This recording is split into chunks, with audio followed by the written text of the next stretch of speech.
Question 30, what will be the mass of 1 carbon 12 atom in ग्राम।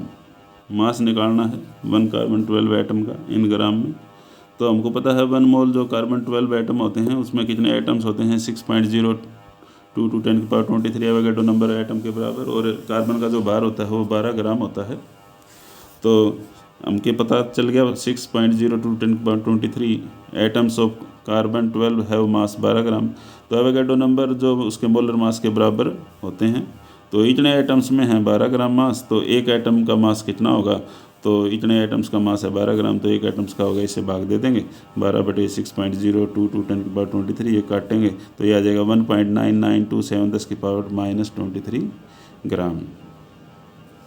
इसी तरह next है, how many significant figures should be present in the answer of the following calculations. कितने significant figure हमने निकालेंगे, ये पहला जो पार्ट है इसमें दिया हुआ 0.0856, दूसरा है 298.15, तीसरा है गुणा 0.112 भाग में 0.5785। जब हम इसको सोल्व करेंगे तो इसमें जो उत्तर आएगा वो लिस्ट सिग्निफिकेंट फिगर में आएगा। तो इसमें लिस्ट सिग्निफिकेंट फिगर देखो किसमें है, इसमें 4 हैं, 1 2 3 4, इसमें 1 2 3 4 5, इसमें 1 2 3 और इसमें 1 2 3 4। तो 3 सिग्निफिकेंट फिगर में उत्तर आएगा, क्योंकि जो कैलकुलेशन के अंदर जो क्वेश्चन है, क्वेश्चन के अंदर जो सबसे छोटी सिग्निफिकेंट फिगर इस टर्म के अंदर आती हैं, तो उत्तर भी हमने 3 सिग्निफिकेंट फिगर में निकालना होगा। तो पहले में ये दे रखा है, the list precision terms has 3 significant figure that is in 0.112, hence the answer should B 3 significant figure. Answer निकालने की जरूरत नहीं है, यहीं से पता चल जाएगा कि उत्तर 3 सिग्निफिकेंट फिगर में आएगा। इसमें भी 5 × 5.364 है, तो यहाँ पर सबसे छोटी टर्म क्या है, 5 है, और 5 जो है living the exact number 5 the second term is 4। पहली जो सिग्निफिकेंट फिगर है उसमें 5 है, 5 × 5.364 significant figure, hence the answer should be have 4 significant figure. Answer के अंदर भी क्या होना चाहिए, 4 सिग्निफिकेंट फिगर आएंगी। इसको जब हम मल्टीप्लाई करेंगे तो ये आ जाएगा 25 पॉइंट कुछ आएगा, और ये जो सबसे इसमें सिग्निफिकेंट फिगर है इसकी क्वेश्चन के अंदर अकॉर्डिंग टू दिस 1 2 3 4 ही आएगी। उसके अगले है 0.0125 प्लस 0.7864 प्लस 0.0215, तो इसमें सिग्निफिकेंट फिगर 3, इसमें 4, इसमें 3। Hence in given addition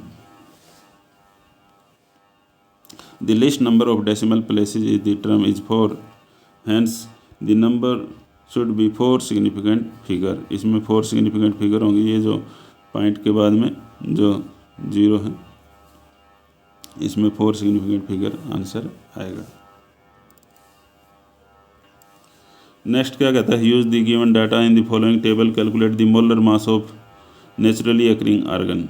molar mass निकालना है नेचुरली अकरिंग आर्गन का। आइसोटोप है, आइसोटोपिक मोलर मास दिया हुआ, अबंडेंस दी हुई है। जो आर्गन होता है 36, उसका जो आइसोटोपिक मोलर मास है 35.96 है, अबंडेंस है इसकी 0.337। आर्गन जिसका मास 38 होता है उसकी आइसोटोपिक मोलर मास है 37.96 और अबंडेंस होती है इसकी 0.063। जिसका आर्गन का मास 40 है उसकी आइसोटोपिक मोलर मास होता है 39.9624 और इसकी अबंडेंस होती है नेचर के अंदर 99.600।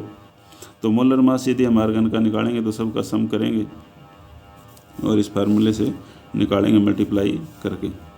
तो इसकी अबंडेंस से मल्टीप्लाई कर देंगे उसके आइसोटोपिक मोलर मास को। तो इसका अबंडेंस है पहले वाले का 36 वाले का 35.96 और इसकी अबंडेंस है 0.337। दूसरा है 0.0063 और इसकी अबंडेंस है 37 और इसी तरह तीसरा है 0.99.6 और इसका जो मास है वो